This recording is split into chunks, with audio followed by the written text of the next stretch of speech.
Durante o reinado de Nabucodonosor II, o Império Neobabilônico atingiu o seu apogeu, antes de ser suplantado pelo Império Persa.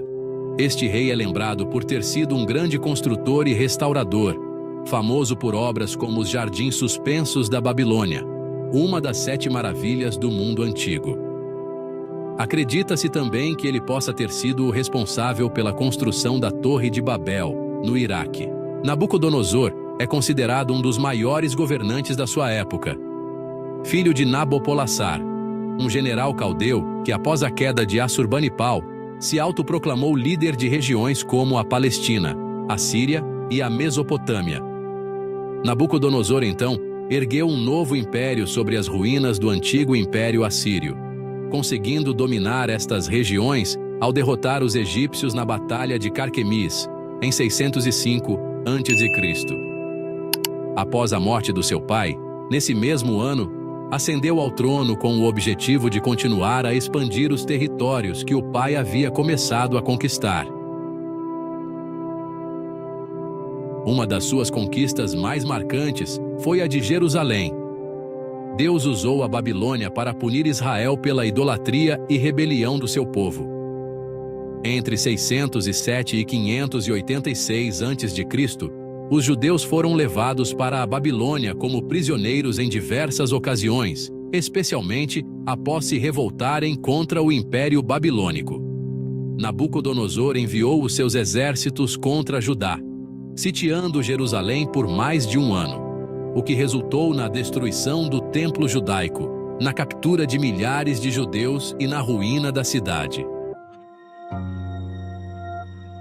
Numa dessas deportações, Daniel foi levado para a Babilônia, onde o rei o cobriu de honrarias após Daniel interpretar um dos seus sonhos, como relatado no capítulo 2 de Daniel.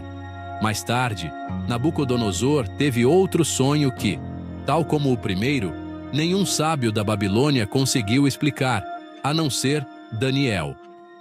No capítulo 4 de Daniel, o rei dirige-se a todos os povos, nações e línguas para contar sobre as maravilhas que Deus havia feito por ele, proclamando a grandeza de Deus e a eternidade do seu reino. Acredita-se que cerca de 30 anos se passaram entre os eventos descritos nos capítulos 3 e 4, o que colocaria Daniel com cerca de 50 anos e Nabucodonosor numa fase mais avançada da sua vida. Sabemos que Daniel é quem escreve este livro. No entanto, no capítulo 4, surge um narrador inesperado. As palavras vêm diretamente de Nabucodonosor, e Daniel incluiu-as no seu texto. Esta mensagem, destinada a todo o mundo, demonstra aquilo que o rei queria partilhar sobre o divino no final da sua vida. O relato bíblico conta-nos que Nabucodonosor estava num momento de tranquilidade e prosperidade no seu palácio, quando teve um sonho perturbador. Apesar da sua paz, este sonho deixou-o alarmado, e ele convocou todos os sábios da Babilônia para o interpretarem, mas nenhum deles o conseguiu fazer, até que Daniel, conhecido como Beltesazar, chegou. Nabucodonosor reconheceu em Daniel um espírito especial e pediu-lhe que interpretasse o seu sonho. Este momento de descanso para o rei, marcado pela tranquilidade e pelo sucesso, foi interrompido por esta segunda revelação divina. Ao contrário da outra vez, Nabucodonosor lembrava-se do sonho, mas não do seu significado, o que o levou a procurar interpretação novamente entre os seus sábios, que mais uma vez falharam. É interessante notar que Daniel não foi chamado com os outros sábios inicialmente, o que sugere que muitas vezes as pessoas só procuram a ajuda de Deus quando todas as outras opções falharam. A situação mudou quando Daniel chegou, e o rei, chamando-o de Beltesazar, reconheceu que precisava da orientação do Deus dos judeus após a falha dos seus próprios conselheiros. Nabucodonosor partilhou com Daniel os detalhes de um sonho que o tinha perturbado profundamente. Neste sonho, ele viu uma árvore enorme no centro da terra, tão alta que a sua copa chegava ao céu e era visível de todos os cantos do mundo. Esta árvore, frondosa e repleta de frutos, fornecia alimento para todos e sombra para os animais do campo, enquanto as aves do céu habitavam os seus ramos. No entanto, no seu sonho, um mensageiro celestial, descrito por Nabucodonosor como um vigia santo, ordenou que a árvore fosse cortada, os seus ramos decepados, a sua folhagem e frutos espalhados, dispersando assim as criaturas que nela encontravam refúgio. A ordem incluía deixar o tronco com as suas raízes na terra, amarrado com ferro e bronze, e que o orvalho do céu umedecesse este tronco, partilhando o seu destino com os animais do campo. O sonho revelava uma mudança drástica. O coração de homem seria substituído pelo de animal, vivendo entre eles e alimentando-se como eles por um período de 7 tempos, comumente interpretado como 7 anos. O propósito deste sonho era mostrar que o Altíssimo tem autoridade sobre os reinos dos homens, concedendo poder a quem ele deseja, mesmo ao mais humilde. Nabucodonosor, ao relatar este sonho a Daniel, buscava a sua interpretação, visto que nenhum outro sábio do seu reino tinha sido capaz de a explicar. A imagem da árvore a alcançar o céu remete para a Torre de Babel, um projeto da mesma região que visava alcançar os céus, simbolizando a soberba humana. Este sonho não só revelava a eventual humilhação forçada de Nabucodonosor, como também servia como um poderoso lembrete da soberania de Deus sobre todos os reinos da terra. Neste ponto, Nabucodonosor, apesar de todas as suas grandes conquistas, enfrentava a possibilidade de perder tudo o que tinha construído, relembrando-nos do alerta de Cristo sobre a riqueza e autossuficiência que ignoram a Deus. Este episódio destaca a importância de reconhecermos a nossa dependência de Deus, independentemente das nossas conquistas pessoais. Deus tem um propósito para cada um de nós, um plano repleto de bem-estar e amor que ele nos revela de diversas formas. No caso de Nabucodonosor, Deus escolheu falar com ele através de um sonho. Muitas vezes, Deus também se comunica conosco de maneiras inesperadas, usando pessoas específicas para nos guiar em direção ao seu plano divino.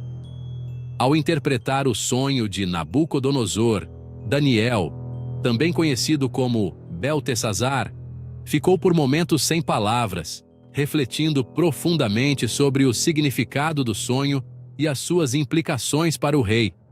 Apesar da preocupação que isto lhe causava, o rei instou Daniel a não se perturbar e a revelar a interpretação.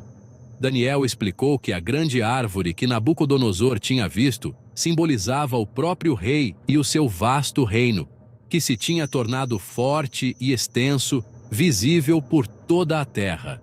No entanto, a mensagem do vigia celestial, ordenando que a árvore fosse cortada, mas deixando o tronco com as suas raízes na terra, indicava que Nabucodonosor seria afastado da sociedade humana e viveria entre os animais do campo, alimentando-se como eles, até que reconhecesse que o Altíssimo governa os reinos dos homens e concede poder a quem ele deseja.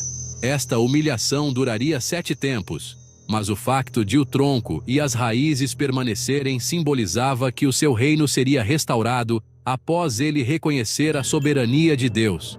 Numa tentativa de oferecer uma solução, Daniel aconselhou o rei a renunciar aos seus pecados e a praticar a justiça, mostrando misericórdia aos oprimidos, talvez prolongando assim a sua tranquilidade.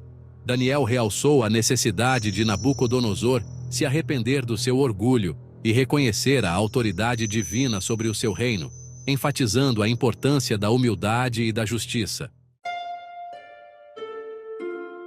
Infelizmente, Nabucodonosor não seguiu o conselho de Daniel.